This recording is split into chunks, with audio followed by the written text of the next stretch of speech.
This edition of Talk to Me is brought to you by Cobb County Freedom and Justice Fund, continuing the march to freedom and a call for justice on the local level in Cobb County, Georgia. Also, International Piano and Voice, Tomas Gerdiken. Learn online live with the German Prince of New Orleans piano, Tomas Gerdiken.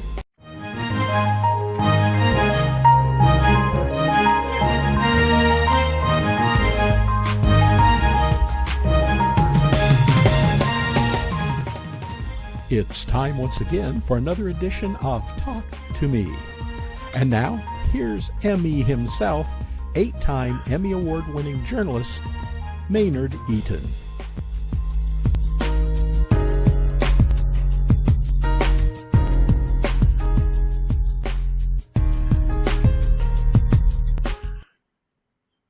Hello again, and welcome to our weekly conversation with cultural leaders, spiritual leaders, and politicians of all stripes. Before we begin, please hit your subscribe button or join us button so we can have you a part of our Atlanta Video Network team. Now our guest. He's a noted historian and pastor. Please welcome Dr. Herman Skip Mason. Dr. Mason, how are you? Thank you for joining us. Well, hello, Maynard. I'm fine, and happy birthday to you as well. Thank you, sir. Listen, you're an historian, and I'm sure the ancestors are smiling down on Atlanta, the Maynard Jacksons, the David Franklins, the Hosea Williams, the Reverend Joseph Lowry, among many others, because Atlanta is making political history as we speak, is it not? Maynard, I can visualize all of them, all of the names that you call, gather around a celestial TV, are looking down and saying, well, would you look at Atlanta, the city too busy? Hey, would you look at the state of Georgia turning blue? Indeed, the ancestors are smiling, and it's been a long time coming, but we still got a lot of work to do. And we just got to push forward in January and get folks back to the polls so that they can vote in this runoff election. We have a photo of you with the president-elect and his wife we'd like to show. You are politically involved as well yourself, are you not? Yeah, I would like to say so. That photo, Maynard, of President-elect Biden and Dr. Jill Biden was taken at the dedication of the Martin Luther King Jr. Memorial. When the memorial was dedicated, I served as a national president of Alpha Phi Alpha fraternity, and it was my honor to spend a lot of time with them, give them the history of it, and take them on a tour. And when I tell you, they were two of the kindest and most warmest people I've ever met in my life. I mean, Joe Biden is the salt of the earth. And he's going to do a great job. And Dr. Jill is going to be a very elegant, very classy first lady. So I cannot wait until, January 20th or 21st at 12 noon when they take office. Speaking of taking office, we have two ongoing Senate races, as you know. Yes, and sir. Dr. Martin Luther King Jr.'s, the pastor of Martin Luther King Jr.'s church, Ebenezer, is running. Again, as a history buff, that's got to be fascinating for you to see Reverend Warnock running for the Senate seat. It really is. And when I first heard that Reverend Warnock and Raphael, I've known him for a number of years, was running, you always say, how in the world are you going to manage the church and this? But that's what pastors do. And as you recall and know, back in the day, many of the pastors were the leading citizens handling multiple duties. And so I think Raphael is going to be good. Whoever's doing his commercials, I'm telling you, they are magnificent. But he is committed to our community and to the constituents of Georgia. And I know in the spirit of civil rights and humanity and working for all of God's people, I know that Dr. King is smiling above.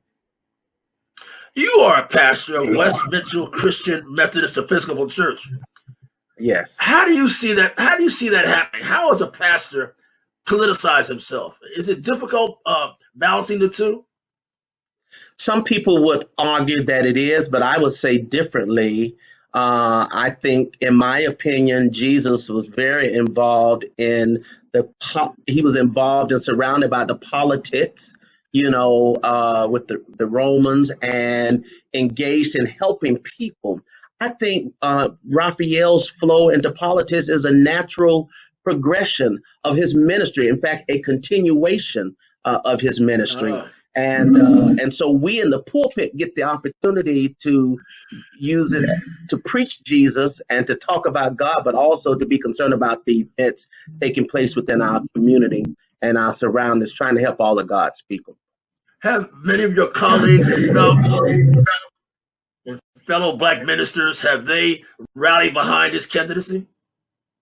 Absolutely. There have been several clergy conference calls. In fact, I texted Raphael a couple of days ago. I'm trying to get him on to our church. The CME church is having a meeting on Saturday and trying to get him and John Ossoff to come on for a few minutes to rally the troops behind them. We have 300 churches in Georgia alone.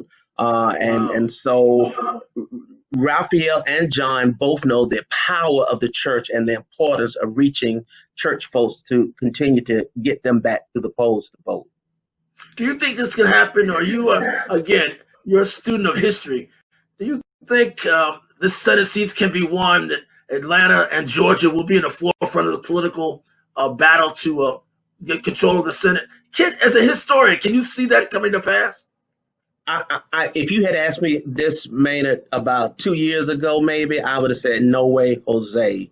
But now I can see it. And then from a spiritual piece, I can see what God is doing. But the people got to march to the polls, just like they marched out of Egypt to the promised land.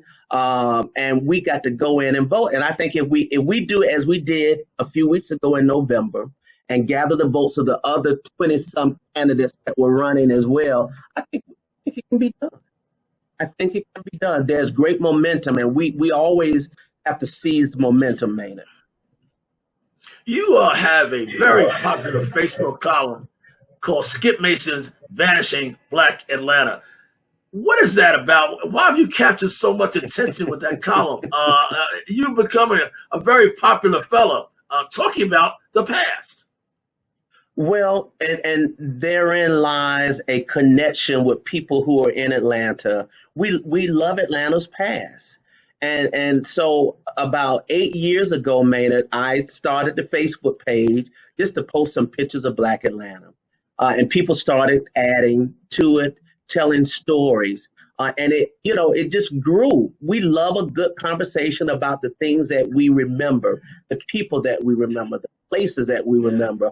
All of that connects us to Atlanta. So Skip Mason's Vanishing Black Atlanta page has grown by leaps and bounds. We love a good conversation. We love a good argument. We love a good fight. We love old photographs and footage. And so I'm really blessed and grateful to have that platform, to talk about and to share things that are going on, not only in the past, but we talk about current things now. When you put the topic of gentrification up, man, you better watch out because they get real heated about gentrification in Atlanta.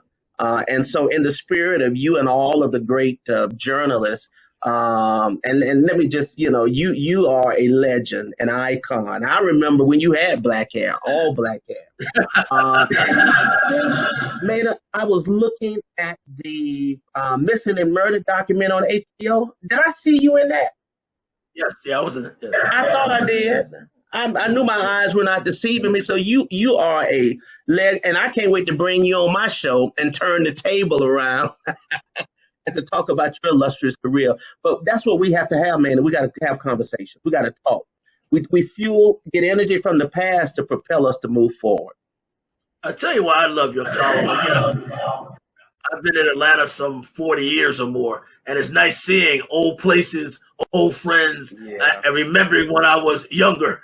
So it does it does kind of inspire you to enjoy Atlanta. And is that what it's about? People who enjoy Atlanta. What is it about this city and its people?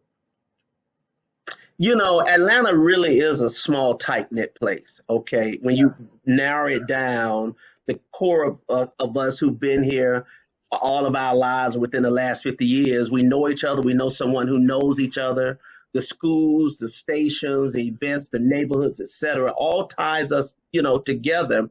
And we like to remember those things. because a lot of old Atlanta is no longer standing. It's been demolished, the Right. bulldozed and worn down. So it's a safe place for me to come and put a picture up of, the old Herndon Stadium, and memories flood. I can put a picture up.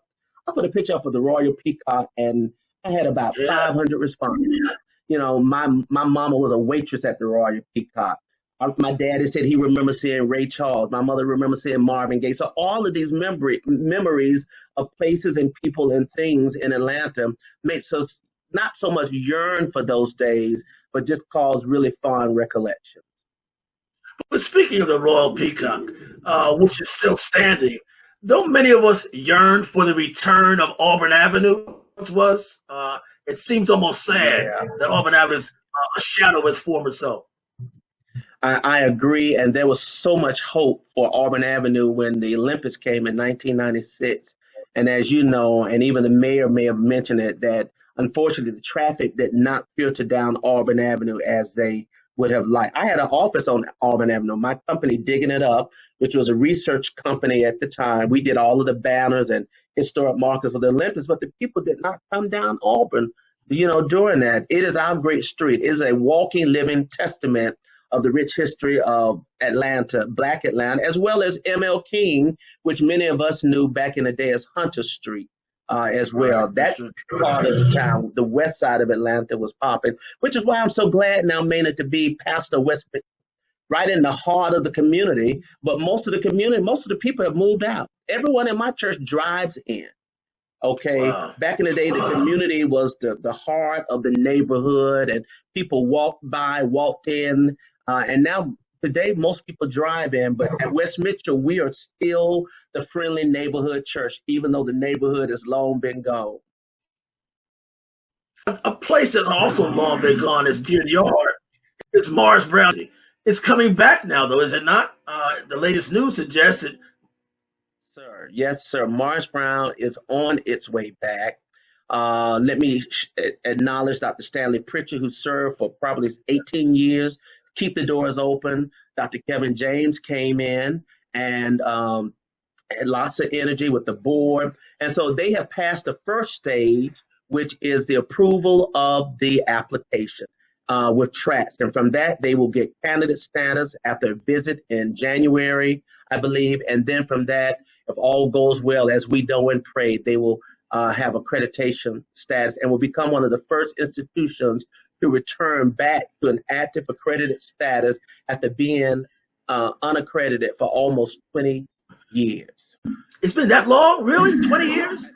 Let's say it's been about 17 years, but next year will be 18 years. Yeah. Wow. 18 years. What? I was working at Morris Brown when they lost the accreditation. I was the dean of students at the time. Saddest day of my life, man. The absolute saddest day to see Morris Brown go down like it did. Well, you've been a major part of the AU Center for years. You went to Morris Brown. You taught there. You attended the ITC. You worked at Morehouse. My master's and doctorate from ITC. I worked at Morehouse for 17 years. I got my master's from Clark, and I took a French class at Spelman. So yes, I have I have been all through the AU Center, but it is so dear to me, man. It's a very, very special place, and it will become even more special once Morris Brown returns. You're the author of 10 books about Atlanta history, and surrounding topics. What's on your plate now? What's your next to write about? Where is Atlanta today as you see it, or what's exciting you about your next authorship? Well, right now, my next book, the CME Church is celebrating its 150th anniversary. And I'm doing a book on that, which is due out sometime in January. West Mitchell has been at that spot since 1882. Atlanta has really changed, and I still want to capture, Maynard, the vanishing piece of Atlanta. My books have primarily tried to give life and breath to those things that are no longer, people that are no longer. There's still much left to be captured. And I feel that that's my call and my ministry, to try to make sure that those places, persons, events, and were dear and endeared to Atlanta are captured in book form. I really want to do a major documentary on Black Atlanta. I call it a Ken Burns-esque type of documentary, a 5 to 7 part documentary that unfolds very methodically and very slowly and carefully the Black side of Atlanta from the period of before slaves were emancipated, leading up to the present. So that's my dream project that I love to work on, Maynard. You mentioned how much Atlanta is changing. Are you concerned? Where are you now with Atlanta? Are you pessimistic about where it's headed? Happy about where it's headed? What's your state of being about the state of Atlanta? That's a good question. I guess I should say I'm very optimistic. I have to be. I have my concerns about some of the development, particularly on the west side of Atlanta, trying to get my mind wrapped around what they are trying to do when they landed that mothership in the middle of Northside Drive, known as the Mercedes-Benz Dome, and blocked the downtown view of Atlanta from the west side. That concerns me, but my church sits right in the heart of the community. I'm concerned about those who are left in the community, taxes on their homes that they continue to have to pay, those homes that are boarded up, dilapidated. I'm working with my city council people. I'm working with the commissioners in our area. We are engaged and involved to see what is proposed. We have great opportunity on the land that we own at West Mitchell Street. And I've cast some visions to the church about what I envision that space looking like, still being a place for worshiping Jesus on Sunday morning, worshiping God on Sunday, but also having, a parking lot, having condominiums, having storefronts. I'd love to have, some stores on the front as people are walking up and down towards the Mercedes-Benz Dome. So I'm optimistic that we have a mayor in Atlanta named Keisha, a native, grew up in the southwest side of Atlanta, very rooted. So as long as we have people who are rooted and whose best interest is in Atlanta, I have tremendous hope. Last question. You mentioned Mayor Keisha Lance Bottoms. You mentioned commissioners and city council members. As good as you are, Dr. Mason, when are you going to run for office? Maynard, I'm going to run away from office. That's what I'm going to do. I don't know what's ahead of me future-wise. My commitment is to the church and to my parishioners. I love, writing and researching. As I mentioned, I work at Voorhees College as well. In South Carolina, I got that wonderful job when I was pastoring in Augusta, Georgia. And Voorhees is about an hour, and I'm still there. So we'll see. I open myself to possibilities. God has guided me and directed me all of my life to jobs. I got my first job at the Herndon Home Museum, the Martin Luther King Jr. Bird Home, the Atlanta Fulton Public Library. I was at Morehouse for 17 years, Morris Brown 4 years, and then I got moved to Augusta. So God has always guided my path. So if there's something for me to do in Atlanta outside of the church politically, I know God will make it so clear to me. And open up that door that I will know without a doubt that this is the direction that I am supposed to have. But right now, I am just pastoring, enjoying that. And my children, I got a daughter who's a sophomore in college and a son who's a senior. So my number one job is to get them through school, out of school, and hopefully settle in their career so they can live a good, godly, productive life. It's been an honor to talk to you, man. I follow your Facebook page. You're quite an individual. You really are. Thank you for joining us, Dr. Mason. God's best to you. Thank you so much, my friend. Thank you, my friend. I appreciate you, and God bless you as well. Ladies and gentlemen, this has been Talk to Me. Don't forget to subscribe. We'll see you next week.